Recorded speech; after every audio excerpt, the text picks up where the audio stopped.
What is up, everybody? This is Steve Breach coming to you here today. We are rolling home from the bank. Rumor out there on the streets today. Stone Cold Steve Austin in the Royal Rumble. Definitely, WWE likes living up to expectations. For this last probably year, we've been thinking that The Rock was going to be a part of the Royal Rumble. He was going to be showing up, and then he'd be on the road to WrestleMania and be one of the highlights of what WrestleMania 39 in Los Angeles is supposed to be. Guess it turns out The Rock might not like wrestling in Los Angeles. I'm not quite sure. To me, I associate The Rock with Miami. That's kind of where I think of him. And, you know, he came back at WrestleMania 28. He wrestled against Cena in the match once in a lifetime. We ended up getting it twice because he came back to wrestle in New York at WrestleMania 29 the next year, doing the same match again. But a lot of people think of The Rock making movies, being in LA. I don't even know if the guy has a house in Los Angeles or not, but a lot of people think that is his hometown, and he's going to come back. WrestleMania 21, I don't know if you don't know the story, but a lot of people know the story. WWE let The Rock's contract run out. Some people say that the story actually comes from when The Rock was using The Rock name in movies. Vince McMahon would be the executive producer of the movie and get a title for them using the Rock name, because Dwayne Johnson didn't have as much drawing power in Hollywood as The Rock did, basing off of, everything he had done in WWE to get to that point. The Rock wanted to go make the movie Be Cool, where he was going to play a gay bodyguard. The movie, I think it was a Vince Vaughn movie, if I remember right, didn't do well, and WWE kind of looked at it as like that was a flop, and maybe didn't want to be associated. Maybe they couldn't get The Rock to come back. Maybe they had bad feelings because The Rock was kind of the guy that talked Goldberg into coming to WWE, and they were going to, based off these big three matches, they were able to get one of them before The Rock dipped out, but they kind of left Goldberg sitting around like, what am I doing? And Triple H had to work with him, and Triple H really didn't like working with Goldberg. Goldberg had 1 year. He was in, he was out. That was it. Maybe there was just bad feelings at that time. WWE let the contract drop.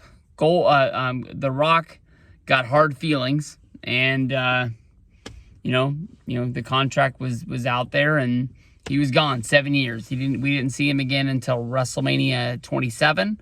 And, The Rock said that he wanted to have something at WrestleMania 21, but just not giving him a contract.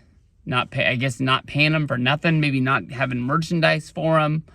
He kind of took that as they didn't want him around, and that's just the way he did. Hopefully someday we'll see a Young Rock episode on that or something like that. But Stone Cold Steve Austin looks like he's going to be the filler. He's been working out, working hard. I kind of was thinking we were going to have some sort of a match with him. And, my dream scenario was, AEW releasing CM Punk and him being able to come over and have a WrestleMania match against Stone Cold Steve Austin, something he's been vocal about.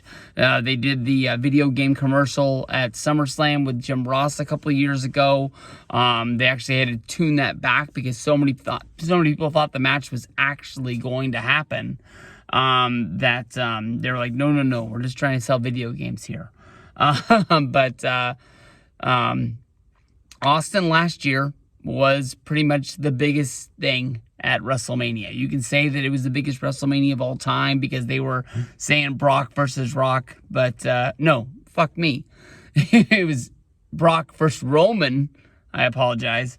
The biggest WrestleMania main event of all time, but everybody was talking about Stone Cold Steve Austin.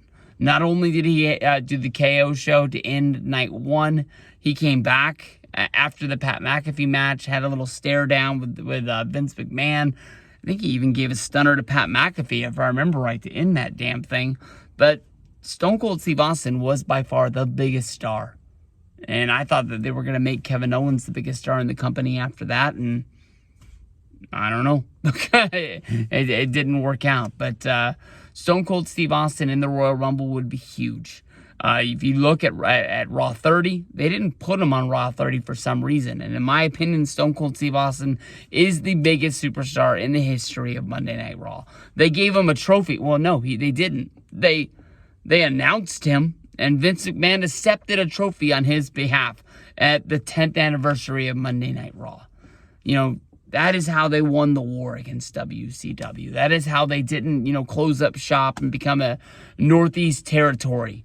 As Bruce Pritchard likes to talk about, the reason why they had to void the Bret Hart 20-year contract, because Bret would have made too much money for the WWF because they were going to scale back that much. They didn't have water in the water tanks at Titan Towers. They were cutting back that bad.